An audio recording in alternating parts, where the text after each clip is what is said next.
ആഗോള ഭൗമരാഷ്ട്രീയ ഭൂപടത്തിൽ വൻ ശക്തികൾ തമ്മിലുള്ള ബലപരീക്ഷണം മുറുകുന്ന ഈ കാലഘട്ടത്തിൽ ഇന്ത്യയും റഷ്യയും തമ്മിലുള്ള സാമ്പത്തിക ബന്ധങ്ങൾ പുതിയൊരു ഘട്ടത്തിനരികെ നിൽക്കുകയാണ്. ലോകം ഉറ്റുനോക്കുന്ന ഒരു നിർണായക നീക്കത്തിലൂടെ റഷ്യയും ഇന്ത്യയും തമ്മിലുള്ള സ്വതന്ത്ര വ്യാപാര കരാർ അഥവാ ഫ്രീ ട്രേഡ് എഗ്രിമെൻറ്റ് യാഥാർത്ഥ്യത്തിലേക്ക് അടുക്കുകയാണെന്ന വ്യക്തമായ സൂചനകളാണ് മോസ്കോയിൽ നിന്നും ഡൽഹിയിൽ നിന്നും ഇപ്പോൾ പുറത്തുവരുന്നത്.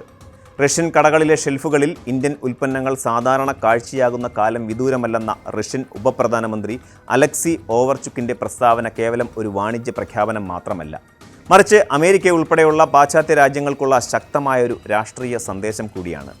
ഇന്ത്യയിൽ നിന്നുള്ള ഉൽപ്പന്നങ്ങൾക്ക് അമേരിക്ക കനത്ത നികുതികൾ ഏർപ്പെടുത്തി സമ്മർദ്ദം ചെലുത്തുന്ന വേളയിൽ തന്നെ റഷ്യയുമായി ഇത്തരമൊരു സൗഹൃദത്തിന് മുതിരുന്നത് ഇന്ത്യൻ നയതന്ത്രത്തിൻ്റെ സവിശേഷമായ ചുവടുവയ്പായി കണക്കാക്കാം. റഷ്യയുടെ നേതൃത്വത്തിലുള്ള യൂറേഷ്യൻ എക്കണോമിക് യൂണിയനുമായി ഇന്ത്യ ഔദ്യോഗികമായി ചർച്ചകൾ ആരംഭിച്ചു കഴിഞ്ഞു എന്നത് ഏറെ പ്രാധാന്യമർഹിക്കുന്നു. Russia, Armenia, Belarus, Kazakhstan, Kyrgyzstan എന്നീ 5 രാജ്യങ്ങൾ ഉൾപ്പെടുന്ന ഈ സഖ്യവുമായി ഒരു സ്വതന്ത്ര വ്യാപാര കരാറിൽ ഏർപ്പെടുന്നത് ഇന്ത്യൻ കയറ്റുമതി മേഖലയ്ക്ക് പുത്തൻ ഉണർവ് നൽകും. 18 മാസത്തിനുള്ളിൽ പൂർത്തിയാക്കാൻ ലക്ഷ്യമിടുന്ന ഒരു വ്യക്തമായ കർമ്മപദ്ധതി ഇതിനായി തയ്യാറാക്കിയിട്ടുണ്ട്. ഇത് വെറുമൊരു വൻകിട കോർപ്പറേറ്റ് ഇടപാടല്ല, മറിച്ച് ഇന്ത്യയിലെ സൂക്ഷ്മ, ചെറുകിട, ഇടത്തരം സംരംഭങ്ങൾക്കും കർഷകർക്കും മത്സ്യത്തൊഴിലാളികൾക്കും വരെ പുതിയ വിപണികൾ തുറന്നുകൊടുക്കാനുള്ള സമഗ്രമായ ശ്രമമാണ്. ഇന്ത്യയെ ഒരു വളരുന്ന വിപണിയായും വിശ്വസ്ത പങ്കാളിയായും റഷ്യ കാണുന്നത് പതിറ്റാണ്ടുകളായി ഇരു രാജ്യങ്ങളും പുലർത്തുന്ന ആത്മബന്ധത്തിൻ്റെ തുടർച്ചയാണ്. ഇന്ത്യയും റഷ്യയും തമ്മിലുള്ള ഈ ബന്ധത്തിന് ചരിത്രപരമായ വലിയൊരു അടിത്തറയുണ്ട്. 2000-ൽ ഒപ്പിട്ട തന്ത്രപ്രധാനമായ പങ്കാളിത്ത കരാർ മുതൽ 2010-ൽ വ്ളാഡിമിർ പുടിൻ്റെ സന്ദർശന വേളയിൽ പ്രഖ്യാപിച്ച വിശേഷാധികാരമുള്ള തന്ത്രപരമായ പങ്കാളിത്തം വരെ നീളുന്ന ദീർഘമായൊരു സൗഹൃദമാണിത്. പ്രതിരോധം, സുരക്ഷ, സയൻസ് ആൻഡ് ടെക്നോളജി എന്നിങ്ങനെ മിക്കവാറും എല്ലാ മേഖലകളിലും ഇരു രാജ്യങ്ങളും സഹകരിക്കുന്നുണ്ട്. എന്നാൽ പുതിയ കാലഘട്ടത്തിൽ ഈ ബന്ധത്തിൻ്റെ നട്ടെല്ലായി മാറുന്നത് സാമ്പത്തിക സഹകരണമാണ്. ഇതിനായി രൂപീകരിച്ചിട്ടുള്ള പ്രത്യേക കമ്മീഷനുകൾ മുഖേന തടസ്സമില്ലാത്ത ചരക്ക് നീക്കം ഉറപ്പാക്കാനും സാമ്പത്തിക ഇടപാടുകൾ സുഗമമാക്കാനുമുള്ള ചർച്ചകൾ സജീവമായി നടക്കുന്നു. പേയ്മെന്റ് മെക്കാനിസങ്ങൾ ശക്തിപ്പെടുത്തുന്നതിലൂടെ പാശ്ചാത്യ രാജ്യങ്ങൾ ഏർപ്പെടുത്തുന്ന ഉപരോധങ്ങളെ മറികടക്കാനും ഇരു രാജ്യങ്ങൾക്കും സാധിക്കും. 2030ഓടെ ഉഭയകക്ഷി വ്യാപാരം $100 ബില്യൺ എത്തിക്കുക എന്ന വലിയ ലക്ഷ്യമാണ് ഇപ്പോൾ മുന്നിലുള്ളത്. നിലവിൽ 2024-25 സാമ്പത്തിക വർഷത്തിൽ ഇത് $68.7 ബില്യൺ എത്തി നിൽക്കുന്നു. ഇതിൽ സിംഹഭാഗവും റഷ്യയിൽ നിന്നുള്ള ക്രൂഡ് ഓയിൽ, വളം എന്നിവയുടെ ഇറക്കുമതിയാണെങ്കിലും ഇന്ത്യയിൽ നിന്നുള്ള ഫാർമസ്യൂട്ടിക്കൽസ്, കെമിക്കൽസ്, ഉരുക്കു ഉൽപ്പന്നങ്ങൾ എന്നിവയ്ക്ക് റഷ്യൻ വിപണിയിൽ വൻ ഡിമാൻഡുണ്ട്.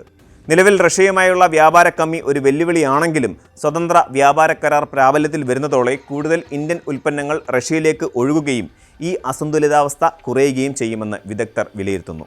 ലോകം മുഴുവൻ സാമ്പത്തിക മാന്ദ്യത്തെ ഭയപ്പെടുമ്പോൾ വികസ്വര രാജ്യമായ ഇന്ത്യയും ഊർജ്ജസമ്പന്നമായ റഷ്യയും തമ്മിലുള്ള ഈ ഐക്യം ആഗോള വിപണിയിൽ പുതിയൊരു അധികാര കേന്ദ്രം സൃഷ്ടിക്കാൻ പ്രാപ്തമാണ്. അമേരിക്കയുടെ സാമ്പത്തിക സമ്മർദ്ദ തന്ത്രങ്ങൾക്കുള്ള തിരിച്ചടിയായാണ് പല നിരീക്ഷകരും ഈ നീക്കത്തെ കാണുന്നത്. ഇന്ത്യയെ തങ്ങളുടെ ചേരിയിലേക്ക് പൂർണ്ണമായി അടുപ്പിക്കാൻ ശ്രമിക്കുന്ന അമേരിക്കയ്ക്ക് ഇന്ത്യയുടെ ഈ സ്വതന്ത്ര നയം വലിയൊരു തിരിച്ചടിയാണ് നൽകുന്നത്. സ്വന്തം ദേശീയ താൽപ്പര്യങ്ങൾ സംരക്ഷിക്കുന്നതിൽ ഇന്ത്യ വിട്ടുവീഴ്ച ചെയ്യില്ലെന്ന ഉറച്ച പ്രഖ്യാപനം കൂടിയാണിത്. വിതരണ ശൃംഖലകൾ പുനഃക്രമീകരിക്കപ്പെടുന്ന ഈ ആധുനിക കാലത്ത് യൂറേഷ്യൻ വിപണികളിലേക്കുള്ള എളുപ്പ വഴികാട്ടിയായി റഷ്യ മാറുന്നത് ഇന്ത്യൻ കയറ്റുമതിക്കാർക്ക് വലിയ സാധ്യതകളാണ് തുറന്നു നൽകുന്നത്. കർഷകർക്കും ചെറുകിട വ്യാപാരികൾക്കും തങ്ങളുടെ ഉൽപ്പന്നങ്ങൾ ലോകത്തിൻ്റെ മറ്റൊരു വശത്തുള്ള വലിയൊരു ഉപഭോക്തൃ സമൂഹത്തിലേക്ക് എത്തിക്കാൻ ഈ കരാർ വഴി സാധിക്കും. ചുരുക്കത്തിൽ ഇന്ത്യ റഷ്യ സ്വതന്ത്ര വ്യാപാര കരാർ എന്നത് കേവലം അക്കങ്ങളുടെയും ലാഭവിഹിതത്തിൻ്റെയും കഥയല്ല, മറിച്ച് മാറുന്ന ലോകക്രമത്തിൽ ഇന്ത്യ തൻ്റെ സ്ഥാനം ഉറപ്പാക്കുന്നതിൻ്റെ അടയാളമാണ്. സാമ്പത്തികമായ സ്വയം പര്യാപ്തതയിലേക്കും ആഗോളതലത്തിലുള്ള തന്ത്രപ്രധാനമായ സ്വതന്ത്ര നിലപാടുകളിലേക്കും ഇന്ത്യ ചുവടുവെക്കുമ്പോൾ റഷ്യയുമായുള്ള ഈ പുതിയ വ്യാപാര ബന്ധം അതിനൊരു ഊർജ്ജമായി മാറും. വരും വർഷങ്ങളിൽ റഷ്യൻ നഗരങ്ങളിലെ വിപണികളിൽ ഇന്ത്യൻ ബ്രാൻഡുകൾ നിറയുമ്പോൾ അത് നൂറ്റാണ്ടുകൾ പഴക്കമുള്ള ഒരു സൗഹൃദത്തിൻ്റെ പുതിയ സാമ്പത്തിക വിജയമായി അടയാളപ്പെടുത്തും. നയതന്ത്രത്തിൻ്റെ ഈ പുതിയ അധ്യായം എങ്ങനെയാണ് അമേരിക്കയടക്കമുള്ള പാശ്ചാത്യ ശക്തികളെ ബാധിക്കുക എന്നതും വരും നാളുകളിൽ ഇന്ത്യൻ വിപണി ഇതിൽ നിന്ന് എങ്ങനെ ലാഭം കൊയ്യും എന്നതും നമ്മൾ ഉറ്റുനോക്കേണ്ട ഒരു കാര്യമാണ്.